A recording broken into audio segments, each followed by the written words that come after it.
UFC 280 is rapidly approaching now, just a few short hours until one of the best fight cards of the year goes down here in Abu Dhabi. I am Mike Bohn, joined by my colleague Farah Hannoun. Farah, weigh-ins just wrapped. Pretty seamless session. Caitlin Chukagian, the only fighter to miss weight, but the title fights are official. The biggest fights that we want to see are official. This has been a great fight week, in my opinion. Just tell me how excited you are now that this thing is really, truly a reality.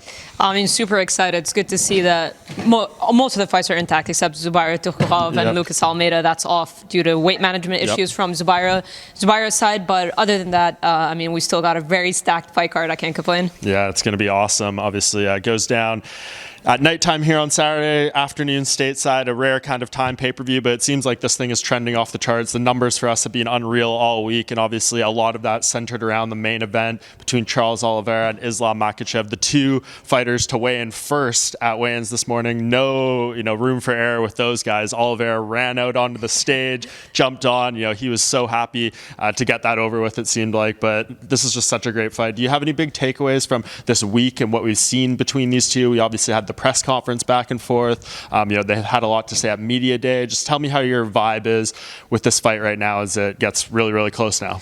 It seems like Oliveira feels a little bit disrespected. That's the vibe I'm getting from him. From Islam's side, obviously Habib has done a lot of talking to help kind of promote the fight, and it's working. Let's be real. But it seems like it's getting under Oliveira's skin a little bit. You can tell it's bothering him. We saw that a little bit at the press conference. They went back and forth about the Brazil thing. That seemed to really charge him up, right? Because obviously he's coming off of that title win over Justin Gaethje in his hometown. This is Islam's adopted hometown, so he's gonna have to do the enemy territory thing. He's relishing the role, but at the same time, it seems like he wanted to point that out, that nobody seems to want to fight him in Brazil, and Islam's like, I wanted to. So that was a fun back and forth between them. Yeah, and I guess we can start with Charles a little bit. Obviously, we know what's happened. He lost the title on the scale last time around, but everyone seems to believe that he is still the lightweight champion. If we believe what he says, the UFC is treating him as such by giving him pay-per-view points for this fight, which is something they don't have to do if they didn't want to.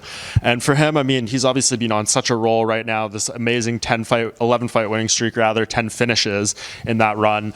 Do you feel like this is the most difficult challenge of the streak, though, or do you feel like as you look at the Fergusons, the Chandlers, the Gaethjes, Poirier, are his hardest fights behind him already, or do you think this is his toughest test? I do believe this is his toughest test, simply just because of how composed Islam Makhachev is. Because Charles Oliveira, most guys have been fighting fire with him, and it seems to have not worked in their favor because he's so dangerous everywhere that he kind of thrives in that chaos. So I think Islam Makhachev is composed enough as a fighter. I think guys like Dustin Poirier, Michael Chandler got a little excited when they hurt him. But I don't know. I feel Charles Oliveira sometimes, I'm not saying he wasn't hurt in those instances, but he does seem to, I'm not saying he's playing a little bit of possum, maybe trying to pull them into his guard. I can tell he was hurt, but I don't know how hurt he was.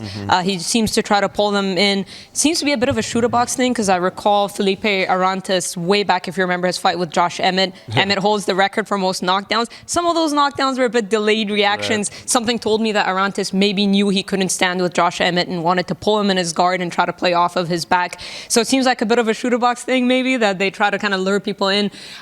Poirier was kind of wise to it, so it was, Michael Chandler kind of tussled with him on the ground, didn't he? He wanted to prove a point, but I think Makhachev is confident in his top game and his pressure, and he's too composed of a fighter, I think, to kind of get into those crazy exchanges in the stand-up with Charles Oliveira. Look at Farah dropping the stats on me about Josh Emmett. I don't even know what's going on here. This is crazy. But obviously, those guys you talk about hit pretty hard. Makhachev, I would say, is maybe the least dangerous striker he's fought in this run. So I'm really curious to see how that unfolds. Both of these guys are picking a first-round finish here, so we'll see how it goes. But Islam, it seems to be the big knock on him is he hasn't fought a top 5 guy right now. Not entirely his fault. He was supposed to fight Dariush. He's had some other fights that have fallen apart. But for him, I mean, we're gauging off his potential, what people say of him. What do you think? Is he going to shine in this moment? Do you think this is the one where he really breaks out and shows that he's there? I don't know if you want to give the official prediction now. What are you saying? He can. I think he can, just based off of his fighting style. I think he will be. I mean, Charles says, I'll be stronger than he thinks. He won't be able to get me down. I think he can. I think he can get Charles down. The question is, obviously, he's going to have to be a lot more careful. But you know what? He's fought high-level grapplers. He's fought the likes of Arman Sarukian, he's Davi Ramos. So he's fought guys with dangerous jiu-jitsu before.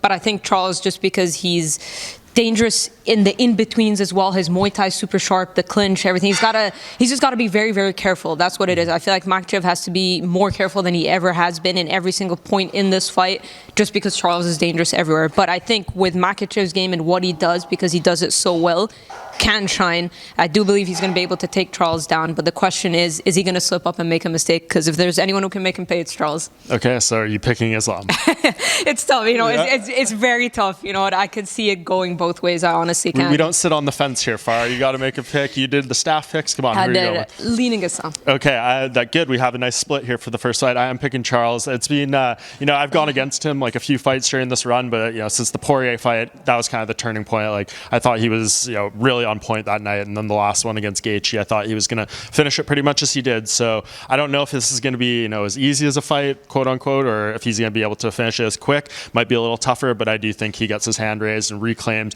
that belt, and then it's going to be really interesting to see what kind of opens up for him after this. But as far as the co-main event, obviously, another great title fight as well. TJ Dillashaw finally getting that opportunity to make history in his own right, can join Randy Couture as the only fighters in UFC history to have 3 title reigns in a single weight class. So that's pretty special stuff. But Aljamain Sterling, you might not like him, you might hate him in fact, but he is pretty damn good. I think people overlook his skills a lot, and he's on a really nice winning streak right now. I mean, 7 fights in a row. He's back from the neck surgery. He's 1 fight removed from that with the Jan win. I'm sure that did a lot for his confidence. So he seems to be riding a high. I mean, what's kind of the key in your mind for each of these guys going into this fight?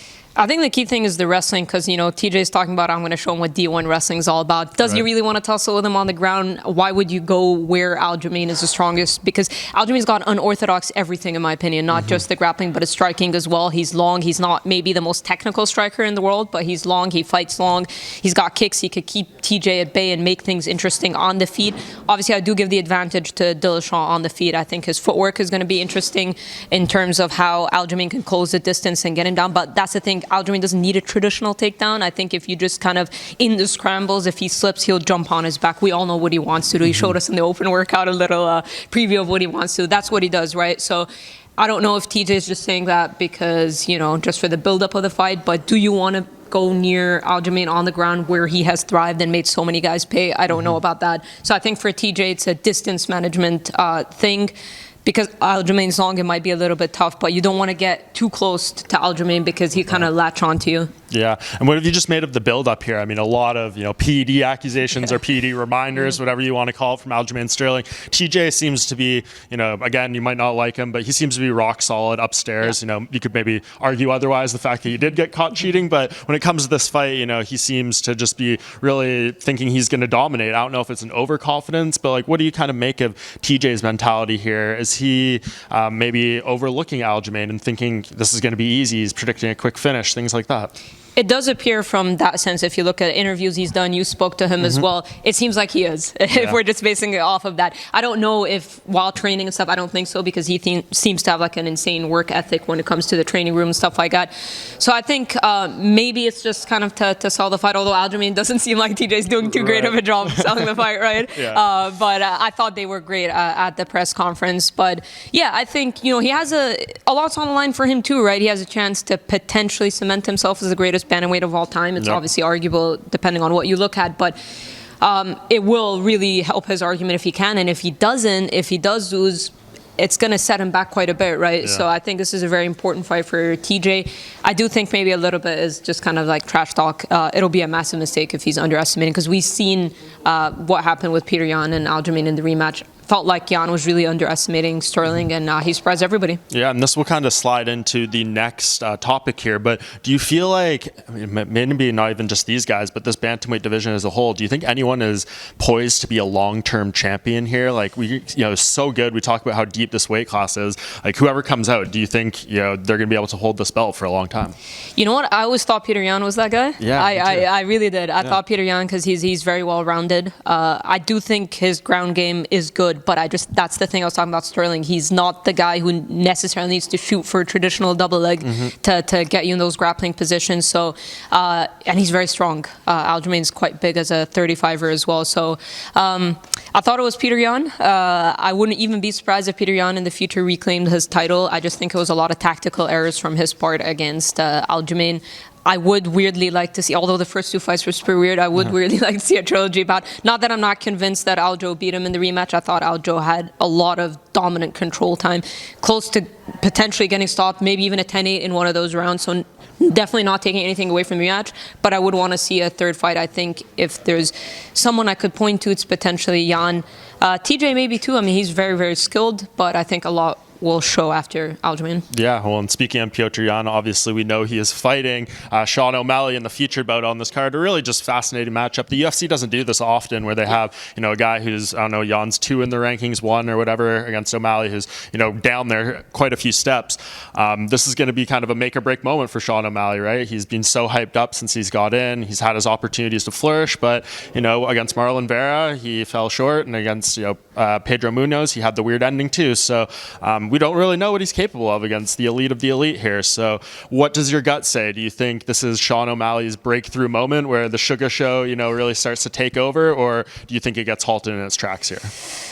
I will have to lean Jan. I am picking Jan to win just because he's such a... Like, when I watched that fight with Corey Sandhagen, I mean, Sandhagen started off so well, won the first 2 rounds, and the way he turned those around... I mean, Sandhagen was saying he doesn't remember anything after that spinning back elbow. Yeah. But the way he kind of took over that fight, he's so composed. But the storyline here is it's 3 rounds, right? He can't start off so...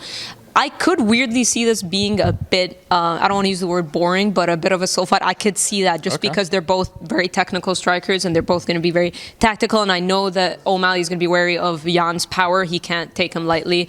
The volume will probably be on O'Malley's side, and I think the power will be on Jan's side. I think it all comes down to how fast Jan gets going, because he can't let O'Malley kind of get into a flow state. He's very entertaining, very fluid on the feet when he does. But I can suspect that Jan will try to incorporate some sort of grappling, whether it clinches, just to slow O'Malley's flow. Yeah, great insight there. I'm leaning on as well, but I don't know. When it first got booked, I'm like, this seems like, out of the top 5 guys, maybe one of the better matchups for Sean, just because, the height and the length. Yes. And I don't think Petr's going to try to grapple him too much. But as we get closer here, I don't know. I'm just starting to feel like Petr's he looked amazing at weigh-ins today. It seems like he's just really on point. I know he wants to get back to that belt. So we'll see. We could obviously talk about this fight card forever. It's so deep. But I guess before we go here, some other great fights on there. As I mentioned off the top, Caitlin Chukagian missed weight. That kind of, hurts maybe her title chances. Yeah. But what else really stands out to you on this card? Like, what besides those top 3 are you circling to the one that you want to see the most? I mean, I think Gamrot and Dariush could be very fun in the grappling exchanges. Like, we're looking at Brady and Bilal. That's kind of like 2 grapplers. Yeah. But I think we'll see more entertaining scrambles from Dariush and Gamrot. And Beneil is another one of those guys that can finish you on the ground and finish you on the feet. Gamrot seems confident that if the fight hits the mat, that he's going to finish Beneil. I know we've seen Beneil being submitted, I believe, by Michael Chiesa before. Yeah. But, Beneil is one of those fighters that can get a little wild in there. He had his composed performance against Tony Ferguson, but he also had his wild moments against Carcos. But he says sometimes he can't help it. So I think with Gamrot, it's going to be a lot of fun scrambles. But if I'm Beneil, I think he has the edge and the power on the feet. Maybe not that he can't, but maybe it just seems like on the feet. And it's a similar viewpoint I have with Bilal and Sean Brady, because Sean Brady's jiu-jitsu is very good. Bilal's a good grappler. I think people underestimate how strong he is. But because Brady's jiu-jitsu is so good, I think Bilal not necessarily has a power advantage on the feet, but I think technique-wise, I'd give him the edge on the feet. So maybe pressure, try to get Brady to slow down a little bit, just like we saw him with Chiesa, although he had the broken nose. Right. Yeah, I love both those fights. I think those are the ones. Feel kind of bad for Beneil and Bilal. They're kind of in the same boat, right? Like a different time, a different landscape. They're already fighting for titles, right? But now, like, even with wins here, probably not going to get it. Obviously at lightweight, Volkanovski seemingly going to be next for the main event winner, and then we know Kamaru Usman's going to rematch Leon Edwards for that belt at 170. So regardless, though, massive stakes all across that card. But we got to get out of here. They're starting to kick us out of this weigh-in room. We've been here for a while, but it's going to be an amazing night on Saturday here in Abu Dhabi. We will have all the coverage you need on MMAJunkie.com. Stay tuned.